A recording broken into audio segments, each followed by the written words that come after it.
Hello, welcome back to another week of DP World Tour picks and bets. Skylar, Hoke here, joined by Tom Jacobs. As always, Tom, how are you doing?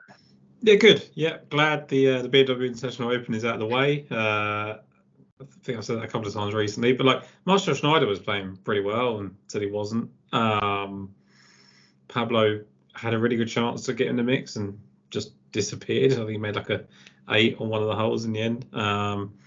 But yeah, I mean, like it's just one of those ones where it's hard to get it right. You know, it's just DP World Tour betting. Even when we were coming down the stretch, it was awful, wasn't it? You know, no one really wanted to win. Certainly not Joost Luiten in the end for his sins. So at one point, I felt like I really missed out on Joost Luiten. The next part, I realised why I didn't want to bet him. So it was all good in the end. But yeah, I think this is an exciting event here at the British Masters and signifies, as we spoke about last week, a little run now until the Open Championship. Yeah, absolutely. Tristan Lawrence, I mean, once again, just continues to be a winner when the spot is there for him, right? To take advantage of the opportunities when you get there. Seemingly what felt like out of nowhere, right? Snap. I mean, he played in the States, for I think 3 or 4 weeks prior, hadn't really done all too much, and right back into form in the DP World Tour and winning. So good for him. I was rooting for the amateur, or not amateur, I guess the newly minted pro, right? Niergaard Peterson would have been fun to see. Missed out on the Oklahoma State narrative, from Wyndham Clark winning over to that. So no, it was cool for him to get in the mix, and I think you nailed it. This is, I guess, the beginning, this week, and then we get the Scottish Open into the Open Championship. We have Nathan Himmerling kind of in the middle of that. But no, this is a good stretch of golf. We have Justin Rose and Minwoo Lee coming over stateside playing in this event. If you guys remember the sad 2021, event here. Sad for me, mainly. I think, us Guido enthusiasts losing to the one and only Richard Bland. It honestly makes it worse, the way that Bland has gone to live. And when he talked trash to Eddie, it has just made it worse. It was poor old Richard Bland never wins until he finally did. And then now we could just have that playoff back.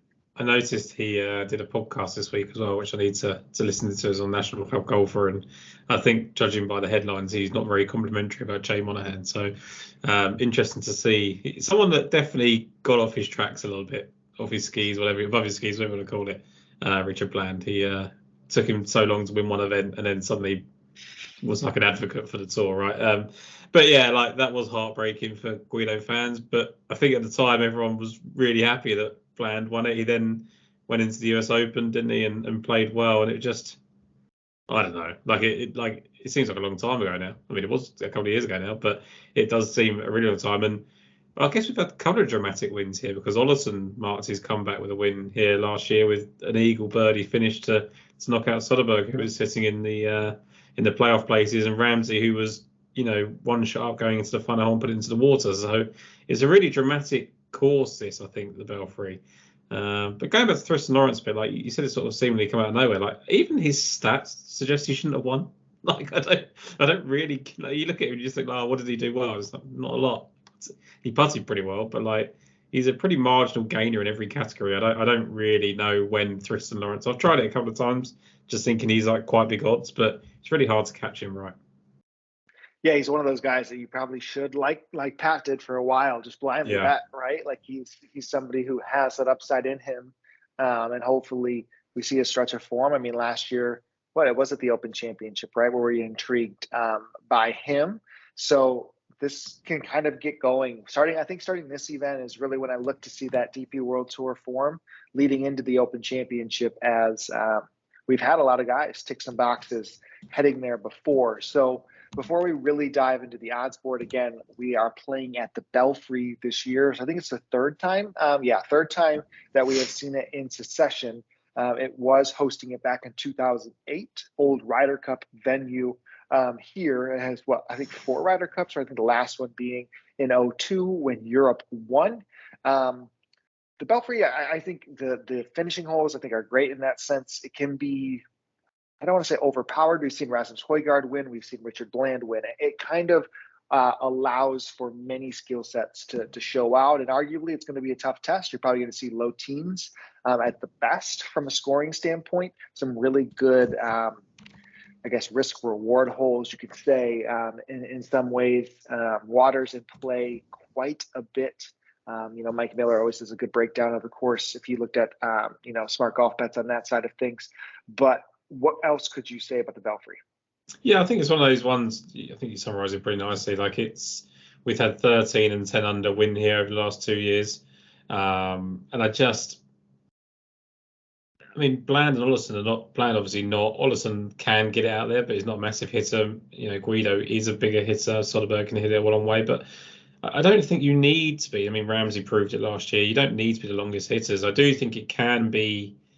Like, it's an old course, right? So I think it struggles maybe to hold up to the modern equipment, and you can bomb your way around to a low score, but eventually it will catch up with you. And I think it's those finishing holes that will really catch you out. And interestingly enough, like Nick Faldo's hosting this year, and I wonder if he's going to have played with the setup. So he's actually doing an interview at the DP World Tour this week to explain the setups, which will be on the podcast to do tomorrow. So tune into that just to kind of hear maybe some of the differences he makes. But I think ultimately we're going to get one of the classier players win this week. I think looking at the strength of field, just thinking about the course, I think obviously it's a previous Ryder Cup venue, so the likes of the people at the top are going to want to impress there, given we're in a Ryder Cup year.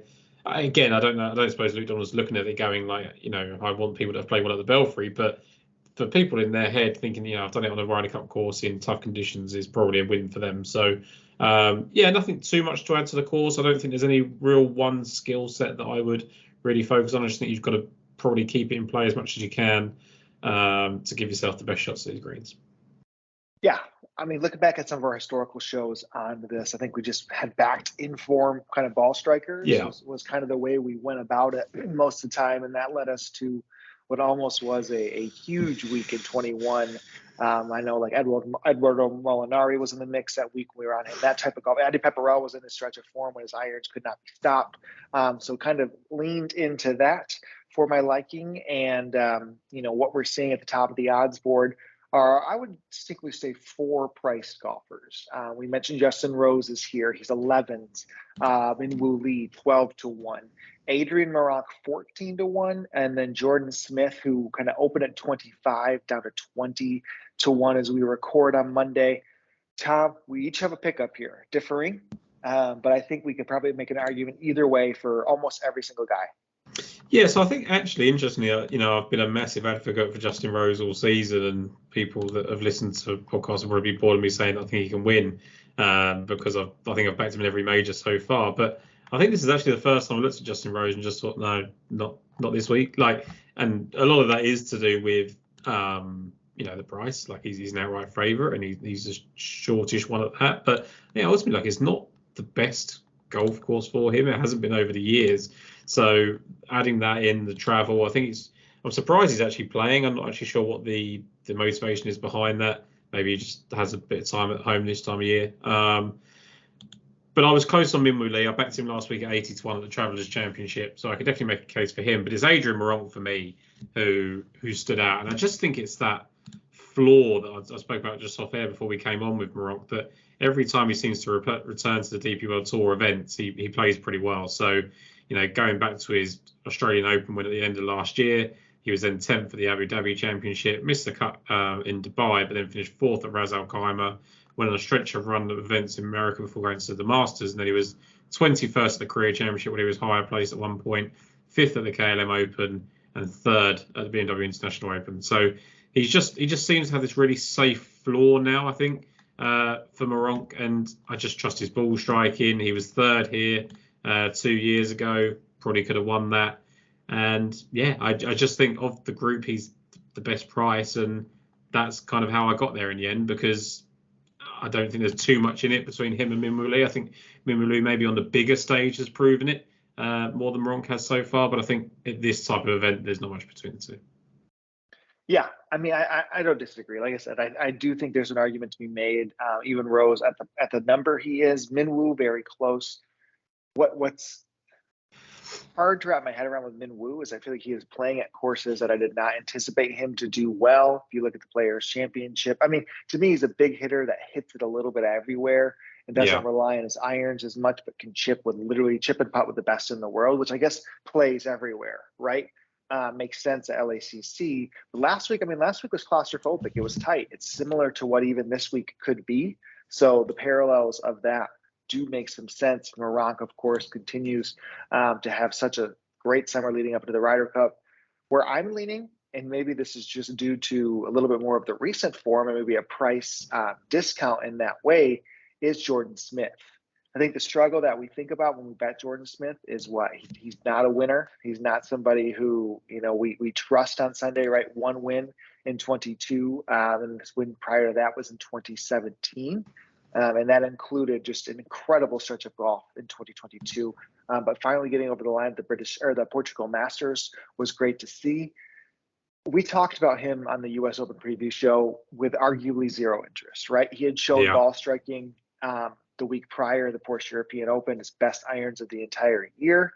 And what's he do at the U.S. Open LACC? He's T20. Sunday was one of the better rounds of the entire day. Incredible ball striking, top 5 in the event. Just something you would never anticipate, truthfully, from what really the year has been. I would probably classify this year as a disappointment in some ways for Jordan Smith.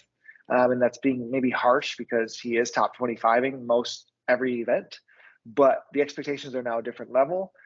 20s on that from a blip of ball striking form. And then I think there's some parallel courses too. If we mentioned kind of tighter, where the fairways can be important or demanding golf courses, he was 7th at the Kazoo, Kazoo de France, which is the Open de France, Le Golf National.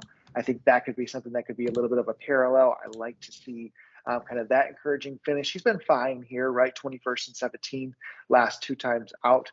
But to me, I think his upside of ball striking can win any event. And at 20-1 showing that form, I am going to take the risk of somebody who needs Sunday to go, fortunately for him. I think the other thing with Smith as well, what I did like to do, and they obviously are varying golf courses, but I just think just form in the British Masters in general is worth looking at. He's been, 3rd, 6th, 35th, 17th, and 21st his last 5 British Masters. So clearly loves to return to this type of event, and what better confidence to go and finish top 20 in a major than to, because you are downgrading. Like there's no two ways about it. We love the DP World Tour, but there's a very big drop off, and the last time we saw him in this type of field, he was the 54-hole leader at the Porsche European Open and just had a terrible Sunday. And it is what we're accustomed to, and it is why we're worried about the kind of taking the 20-1. But what odds do you make him, right? Like the skill set wise, he is the best. I think you nailed it with the fact that he is a bit of a downgrade from last year. Like I think he was a better golfer last year, and you wouldn't have been so surprised if he finished top 20 in the US Open last year. But if he's going to do it now, maybe this is the start of a really good run for him. It'll be a good time, because I don't know what he would have to do to get onto the Ryder Cup team. I guess probably 2 wins. I don't really know, but I mean, if he starts that this week, there's time to do it. He's not really been in the discussion. Like he's the one at the top of the market that's not really been in it. It's kind of been Meronk and Perez and people like that. So I don't think he's going to get on, but it'll be interesting to see how close he pushes the rankings. Yeah, 100%. I mean, I think the further time gets going, it seems like the spots are more and more open to me, right? I mean, Yannick was somebody who felt like we could get on the team easily. Now, I don't feel near as confident in that. Hopefully, we lean into some course fits, and that kind of is the way that Donald saw some talk of maybe Paddy Harrington being like a playing captain, right? I mean, his form. I saw that. Yeah, I mean, he is playing really well. But that, I was sitting there thinking, like, have America got 2 Ryder Cup teams that could beat us?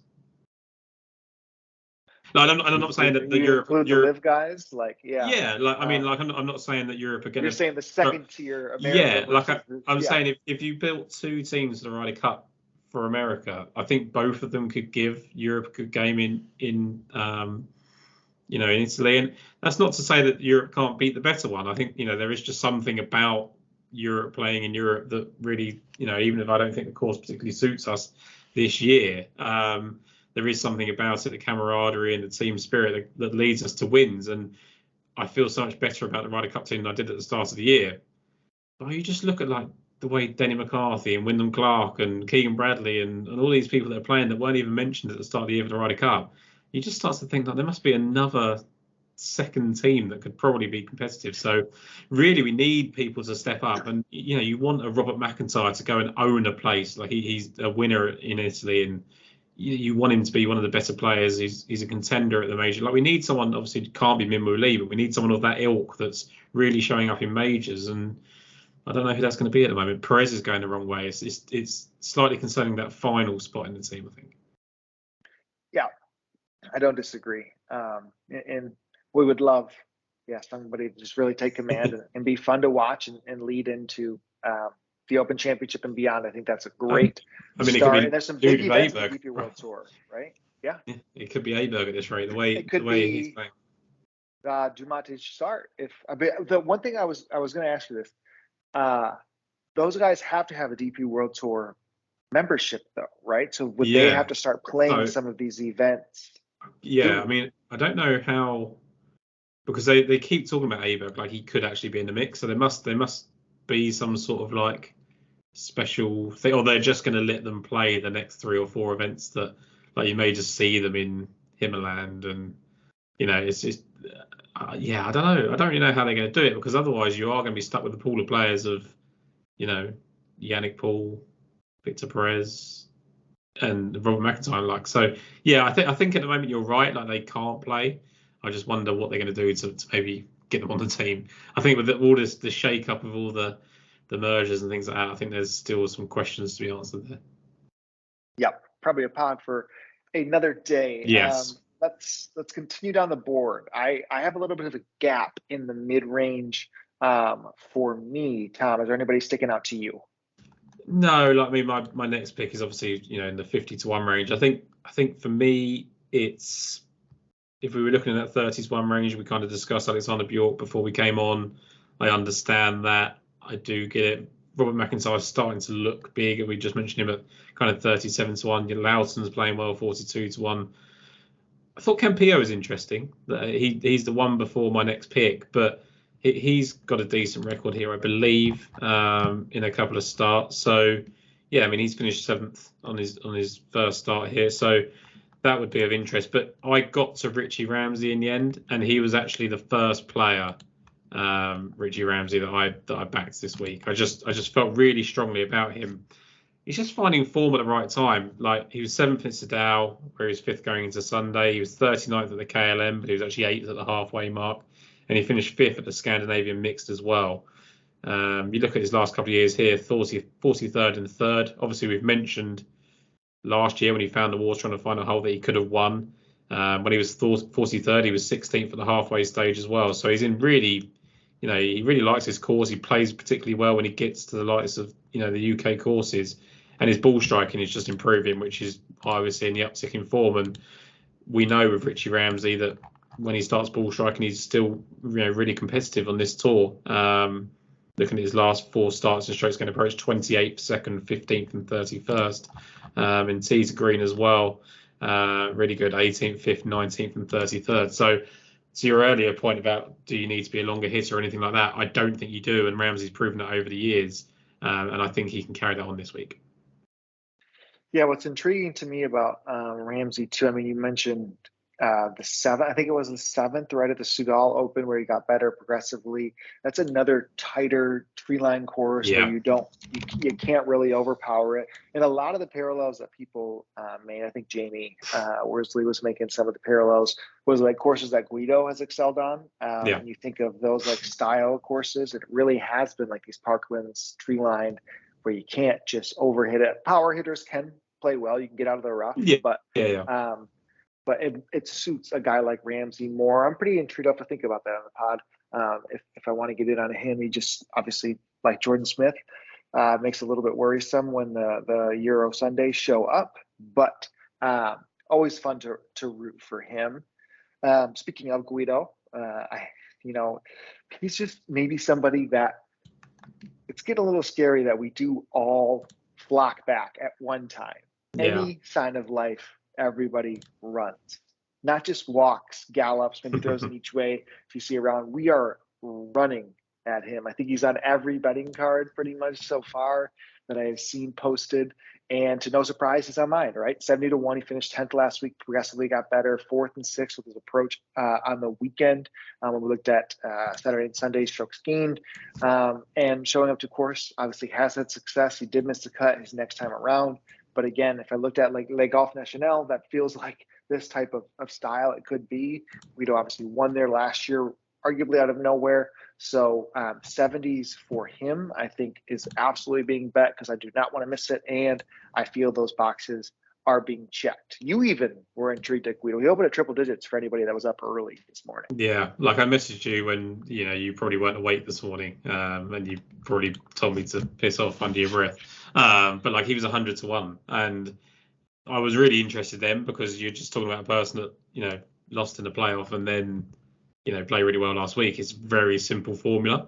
When it started getting down to 70-1, I had to start thinking about the sort of longer term form with Guido. And I think he probably is this type of player that you just go, look, if he's 70-1 and plus, and it's a decent golf course as it is in the past, you should probably just take him. I just haven't particularly taken him like that. And people that have may get rewarded and I might not. But I'm going to give him a miss just because of that drop in price. And it always seems to be Sky, doesn't it? When 20 people are backing him, it doesn't seem to go well. So we shall see. Yeah. So going from my most tipped golfer to, I think this may be my least tipped one of and somebody I've been hard on. We're hard on Bob. I'm hard on this guy. And I love what I'm seeing recently out of Wilco Nienaber. We brought it up on the last time that, again, the Adri Arnaus formula of finishing strong at a major while missing the cut. I mean, Tristan didn't play horrible at LACC either and came over and did fine. Like, it is what it is. But Wilco in that second round at LACC was top 5 in tee to green. He drove it exceptional. His irons were pretty decent. And again, for somebody who is not really, prolific with their irons, and then his short game was really, really good. I was like, okay, an eye catch. But I have some scar tissue from Adri. It's not worth jumping back in. And then what does he do last week? I would dare say that's probably the most impressive set of ball striking I have seen out of Wilco since we might have started this podcast, right? I don't think there is a bet. I'm just looking at it now, and I didn't really look into this as much. I mean, was he first off the tee, third in approach, and 5th tee to green overall? I think, we're accustomed to seeing him first off the tee or top 10 off the tee like that. That's pretty normal for Nienaber, but I don't feel like we see the irons particularly match up that often for him. So that is a really telling situation, I think. And he had gained in the irons at the Porsche European Open over 4 rounds too. So we're looking at 3 consecutive events, positive irons for him. Yeah. He has played here once. I believe he finished like 51st, but after 36 holes, he was inside the top 20. Again, I don't necessarily think it's the best course fit, but the way he has been driving and hitting those irons, I mean, he is going to get shots that nobody else is going to get. Maybe he could play with the Rasmus Højgaard technique, the one that won him in 2020. That was the same year Wilco was playing here. I don't know, enough upside for me. And he seems to, when he gets this type of form, his price, he's like 40s before you know it. And that's what I'm like, I'm way out. But here, 70 still feels decent enough for me.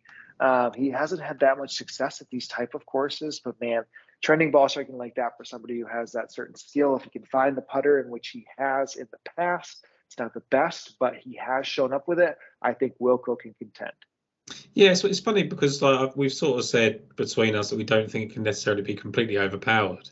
I still kind of stand by that, but also by the same token, we've not seen many people try and do it. Like, I'm just looking at the kind of players in the field this week and their current their form here, and there's not a lot of players. You're not seeing players that Norgard Mollers and people like that are just trying to smash their way around it and just missing 2 cuts. Like Moller finished 43rd last year, Nienaber that was in the UK Championship, it was 51st, and sometimes they're a slightly different setup, but I think ultimately he could probably, what we say about these long hitters is that they can take less off the tee. So if he's got his game management head on and can take it on properly, then, you look at like Richard Mansell was 8th here last year. Callum Hills had a couple of top 10 finishes on this golf course. Like, these are kind of stronger drivers of the ball that, that's their main asset. I think he could probably, follow down that path, I think.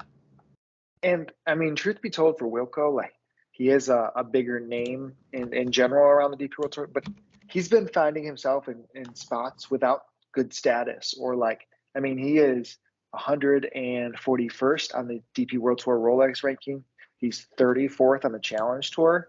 At some point, he would either have to make a decision: I'm just going to play on the Challenge Tour to earn my card back for next year, right? I mean, he's definitely in a spot where it's not guaranteed that he's going to keep playing this many events. So a big week out of him would go a long way on those Rolex rankings.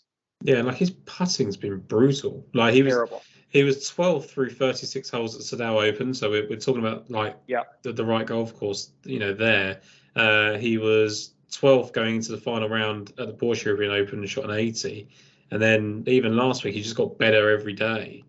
So it's actually the kind of hidden form that I typically like. And I'm kind of surprised myself that I've not seen this, because when he did drop down to the kind of Challenge Tour and South African Tour, he had 2nd and 7th place finishes. So it would suggest that the form is there and he's just needed it all to come together. And it looks like, and I'm pretty confident that someone of his age with a lack of scar tissue can find it on the greens, I think. Still time for you to add him to the betting card, Tom. Yeah, this is probably going to happen. Like this is the one. Like I'm going to add him because this is the space I've left myself. I've only got 4 at the moment. I like a 5th one. Nienaber is in. Perfect. Awesome. You're up next to 80 to 1. Yeah, Matthew Jordan. So you talk about players that you don't bet. I don't bet Matthew Jordan either. I wonder if this is going to be a great forward for us this week. Like if Nienaber and Matthew Jordan finish 1-2, then maybe we need to look at our own processes and wonder why we don't bet on these people. But really and truly, like his form is trending in recent starts: 16th, 22nd, and 9th, and that's coincided by the fact he's been 23rd, 18th, and 4th in his last 3 starts tee to green. When Matthew Jordan shows that ball striking prowess, I think we need to take notice. This is a guy that people, I think, maybe a little bit naively and maybe a little bit early, were just assuming he was going to win. Like he came out and he played really well at Dunhill Links, and everyone just thought he was. You hear those things of like, oh, he's guaranteed to win, and we hear it a bit early. And I didn't really buy into it. But when you look at when he does get on a run, you do look at him as that type of person that can win. He has missed the cut twice in the British Masters here, but he was 4th at the 36-hole stage at the UK Championship, and he's been 15th and 17th in previous British Masters as well. So just looking at a person that typically plays pretty well in the UK, that's going to be where he breaks through. I think was it Portugal Masters where he had that chance to win and kind of threw it away. I think it was. So yes. So you could argue that's been his most likely, but again, like Portugal Masters is a bit of a resort course where you see a lot of Brits go over and do well. So you look at his top finishes: Alfred Dunhill Links 5th, Wales Open 3rd. Hero Open 6th. Like it's just been a lot. Scottish Open 18th. It's just been a lot of UK stuff, and that's what I've got in my mind with Matthew Jordan. I just think the ball striking's working out well. I think it was maybe Kenya earlier in the season that he played well as well, if I'm remembering correctly. Like I feel like he was there. He finished tied 35th. I feel like he was like up there and played really poorly in the final round, which has been typical for Matthew Jordan for a while now. Let's just have a look at my memories. Yeah, so he shot 368s at the Kenya Open and finished with a 73, and he finished, way outside the contention in the end. But I got a feeling he was like genuinely quite close until then, which would make sense with 368s because Carol Mora finished second, who was 67, 67, 68 for the first 3 rounds. So yeah, I think Matthew, Jordan can play these tight courses as well, can play really well at home. And the tee to green game suggests that we should be looking at him, so I'm going to. I wish this event was more linksy than it is, right? This isn't really what you refer to as a links track at all, from what you would. But to me, Matthew Jordan still remains the sneakiest, best links player that's out there. So maybe these conditions could fit it. But that would kind of, tally up with what he's done, because I think his best finish may have been at Hillside, which is obviously more of a links course. It's Tommy Fleetwood's home course. I'm pretty sure he was 15th that year in the British Masters. So that would, it would still make sense to that. And I think ultimately that is the case. But I think we touched on this conversation, and I will shut up in a minute. Like we touched on this conversation maybe last week or the week before, about maybe just writing people off a little bit early. And Wyndham Clark, for example, is suddenly a 2-time winner and a major winner at the age of 30, whatever it was. Like, Jordan's not old, and it's someone that's pretty green. And I think a lot of these players, Nienaber fits in the same bill, that they had a disruption. Like, they turned pro just before COVID, lost a certain amount of time. I mean, Jordan turned pro in 2018, so Nienaber even later than that. We probably don't want to discount his people. And Daniel Hillier was one of those who I looked at. It's like, he played less than 30 events and had like 3 top 5s already. It's amazing, because you hear a name for so long, you think they can't win because they don't, but they haven't really played that much golf to warrant that, I don't think. Yeah, no, I would agree. I think the sky was the limit for him at a time, and that doesn't get thrown away too quickly. I mean, we just had a 20-year-old major winner yesterday on the LPGA Tour, right? Like, I mean, there's kids can play, and I agree it doesn't come to as many in that moment as you would expect it to or hope it to. And I think the same can almost be said with somebody who has been written off, who has shown some life, who we've wanted a lot higher for. And I do not want to give up early on Sean Crocker. I think Sean Crocker's still at 90-1 after coming up a 14th place week, which was arguably felt mediocre at best to me. Like, he could have been substantially better. He could not chip for the life of him. He is potentially a bottom 10 chipper on the DP World Tour, right? He just struggles around the green, but man, he can ball strike it with the best of them. His off the tee was improving, his approach game is improving, and just wasn't as good a putting week as he did at the Scandinavian mix. But I really, really like Crocker's trending form right now, and this is that type of classical layout that he could show up and just absolutely ball strike through, and hope you can just hit enough greens that you don't worry about a short game and putt seemingly well enough. And at 90-1, I don't feel like the risk is all that high compared to what other guys have shown in these type of range on the odds board when it comes to recent form. And look, I think ideally, you look at his course form, his miscut, and ideally you want someone that has played well at the golf course. But I think the Belfry is one of those places that if you're not absolutely on top of your game, you can miss a cut pretty easily. And it's not like he's been disastrous around here. Like, I think he's just shot around level par or whatever and not really climbed the leaderboard. And it was interesting that his short game is what's bothering him, or around the green game particularly. Like, his dad mentioned to me that is what he's working on. So obviously he's aware of that. I mean, you've only got to look at your own profile on Data Golf to realise that is an area of weakness. But as I said to you before, Sky, all the time he's gaining strokes and approaches when you start looking for Sean Crocker. And now he's done it in 4 straight events. He's done off the tee in 5 straight. You do have to pay attention. Like, when you finish 14th place with a glaringly bad around the green game, that you lost nearly 6 strokes or so, that feels pretty good. Like, it's a little bit, it's not at the same level, but it's a Victor Hovland thing all over again, right? That if you have the right tools, you have a floor, and then you can just have a good week. And like you say, he could just hit enough greens that it's not a problem. And also, I sometimes think that I'd need to look into it, and you're better at these types of things, but I sometimes think these better ball strikers numbers around the green look a lot worse because they don't miss many greens. So when they do, it's really hyper focused that when they play one badly, if you know what I mean. Because it's a smaller sample size. Around the green's hard too, because it is I would be curious. We don't have per shot data. We have shot strokes gained, but if I could really narrow it down, it would be super nice on the DP World Tour, and we could probably get even more upside into those numbers. Hopefully that is coming for us. But all right, we each have one more selection as we get to the triple digits. I'll make sure to give a shout out to all of our audio listeners. You can find us on Daily Fantasy Sports Picks and Bets, The Mix, Mayo Media Network, supporting us across all platforms. Rate, review, subscribe. Goes a really, really long way. Always love to see comments for us, as we head into kind of our stretch of the summer, right, Tom? And even the fall. I think the fall will be really, really good. Wentworth will be big leading into the Ryder Cup. Should be a lot of fun. Irish Open hopefully pulls in some bigger golfers being at that time of the schedule. So definitely excited for what is ahead. You can go first. You've got one, and trust me, I've got you've got one. Just to confirm, Rory McIlroy is playing the Irish Open, right? So I think you've got him, you've got maybe Lowry and Harrington over, so it's going to be pretty well supported. And Ryder Cup years for DP World Tour is always really good. But on to the pick.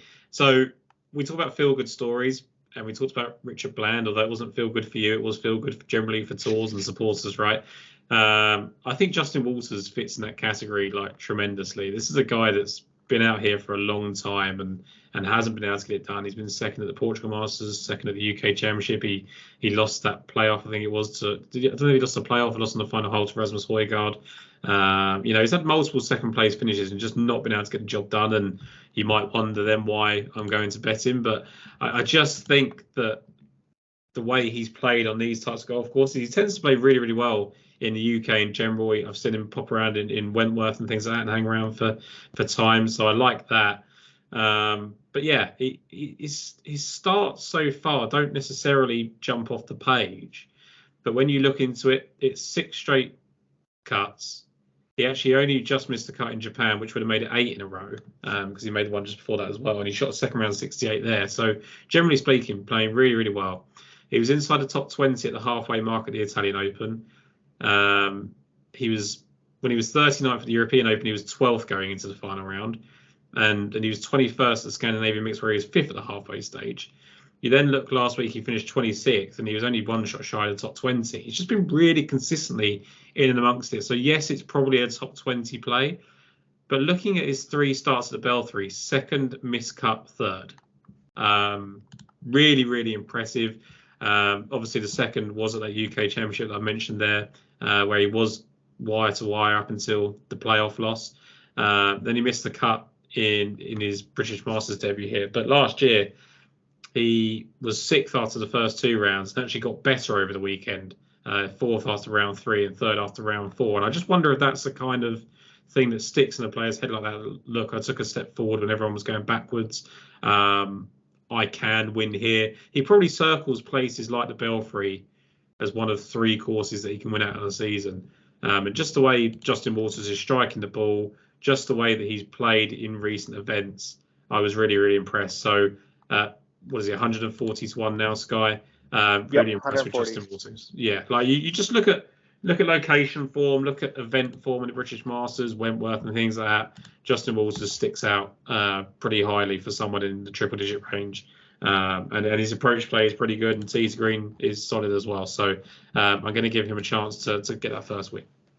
Yeah, definitely intrigued by that. I think if you looked at, he was a knack for here, 100%, right? I think it's what he had a good form. I didn't mind the Belgian knockout course, Rinkfin, too, like we talked about. He's been decent there, too, in the past. So intrigued there. A couple names before I really get into kind of who I'm on to round out. It was nice to see Nathan Kinsey back. Did you notice he was in the field again? Yep. So it was like a wrist injury, right, for him that and had him out for a while. And he was really good at the start of the season, right? Like he was really solid. One of those ones that looked like he was going to win off because he progressed from the Challenge Tour. And he's been around. He's been around for a little while, right? I think we discussed this on maybe our ones to watch. Like he's not one of these hot shot youngsters. Like he's been here before, and I actually think that really lends into a player's hands like this when you come to a course and a classical test like this. Test your patience. Yeah. 2-time winner on the Challenge Tour last year, and what he does now. If you're at this port, we obviously about Wilco and what his skill set is.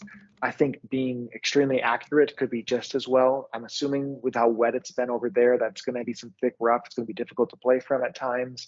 And if you can hit every fairway like Kinsey did, I think he could be a big misprice. We saw it with Kevin Yu last week at the Travelers. Just came back in, as if it was nothing, right? So was definitely intrigued by that. And actually, I didn't realize this, Tom. Did you know Kinsey was 5th here in the past? Oh, really? So he's got a 5th. Was this course ever played for something else? No, so it was the British Masters long before. It was the UK Championship, but he's not played in those ones. It must have been, is it way back in 08 or something? Like it must have been. No, it says 2021 5th place finish on Mike Miller's sheet. Oh, right. Okay. So maybe that's a qualifier or something. Oh, that's what it could have been. I guess we're doing some live research as we look here. What majors has he played in? Has he played in anything? No. I mean, it probably was some type of qualifier, right? So it was the British Challenge, I think, sponsored by Modest Golf. Looks like that was what it was. Potentially. Yeah, well, we'll figure out. I mean, I still think he might be one to watch. Those numbers are pretty big if he's in any type of form, but he's not the main one. Nor is Dan Bradbury, who I'm intrigued at. As he gets up triple digits, I think this could be the type of course that he could fit well into, knowing how much he can score. Yeah, before you get into your big one, I had a couple. So Darius Van Driel kind of caught my eye, Yes. and it was because of this. Like, I think I put out one of those most useless stats ever before, because it was like Castagno had finished 57th and 8th and then won, and Forvinos had finished 57th and 8th and then won. But Van Driel had played really well at the 2020 UK Championship.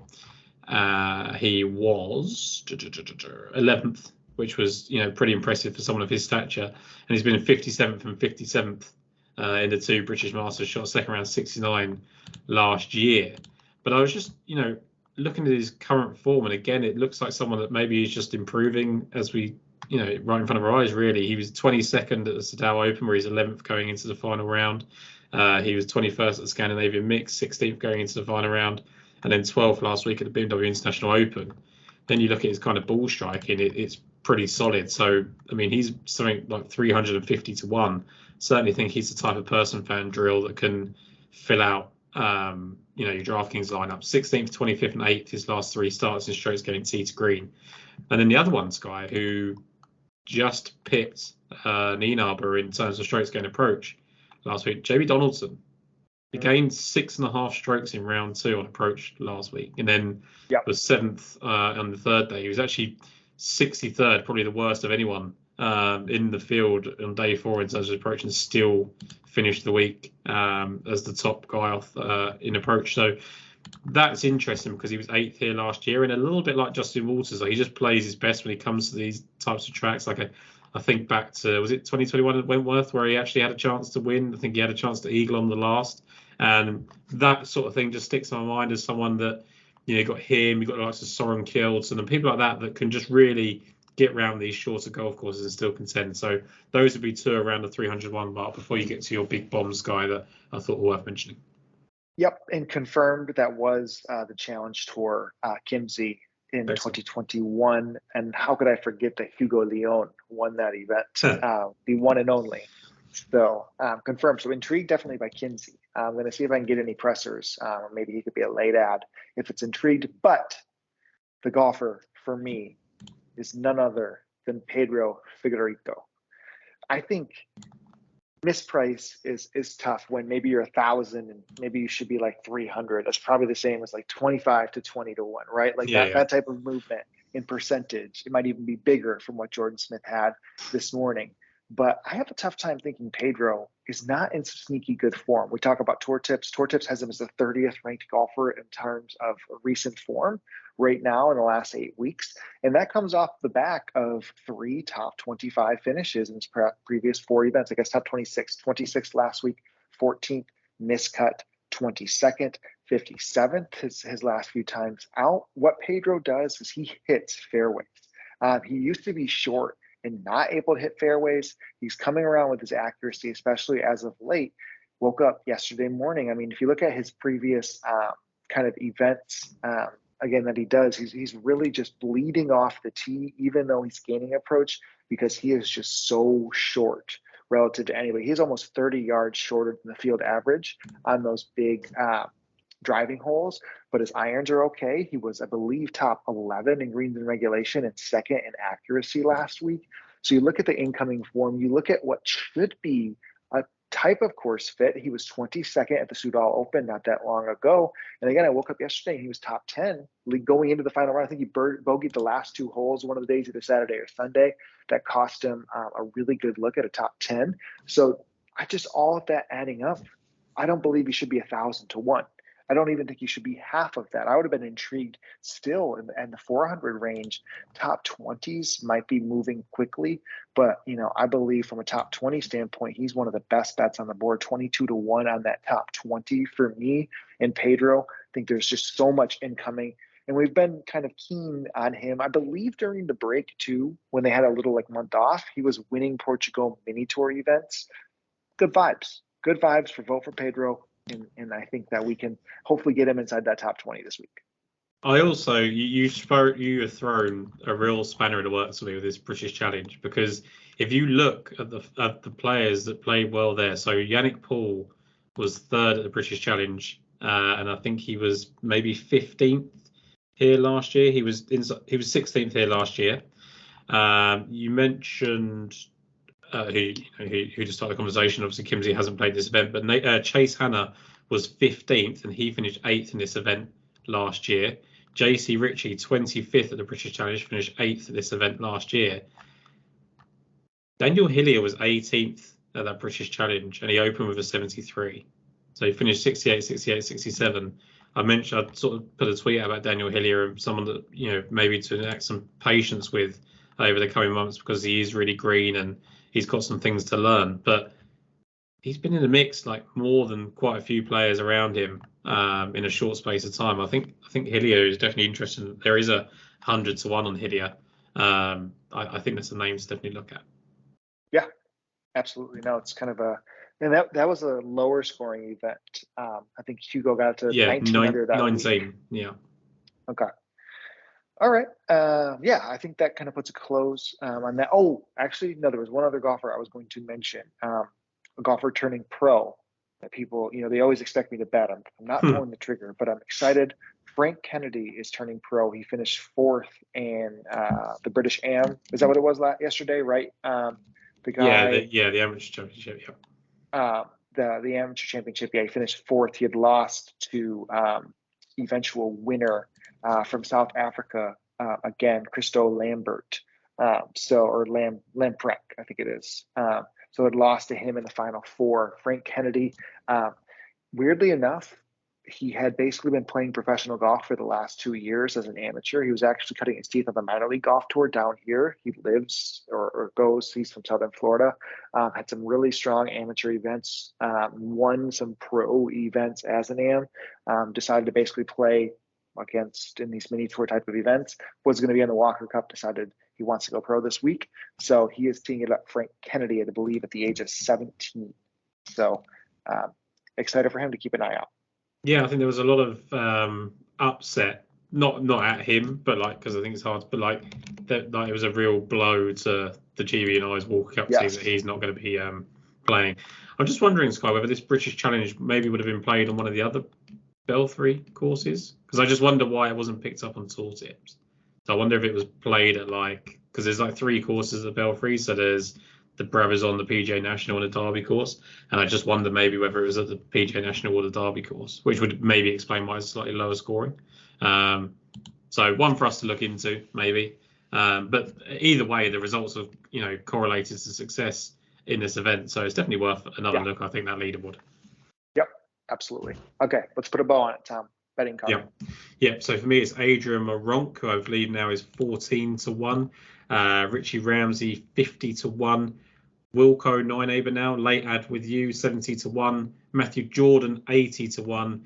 And Justin Walters, 140 to 1. And I think it's worth looking at top 20s and top 40s for Darius Vandriel and Jamie Donaldson. Awesome. I'm on Jordan Smith, 20-1. Guido Migliazzi, 70-1. Wilco Nienaber, 70s. Sean Crocker, 90-1. And then Pedro Figueroa, 1,000-1. Getting that out to a top 20. That was pretty deep there as we open the week. So hopefully big week from some big name guys as we get a stretch going. Program update. We will not be doing a show next week for the Maiden Himmerland. We're going to take the week off. I'm on a 2-week little vacation coming up here, or holiday, as you guys like to say. So going to get some help on the Scottish Open show to join you, Tom. So looking forward to hearing you guys as I'm road tripping. But thank you again for a great show as always, my friend. Yeah, really enjoyed it, Sky. And thank you as ever for the dedication. And I look forward to a winner this week. Yes, amen. Good luck, everybody. Take care.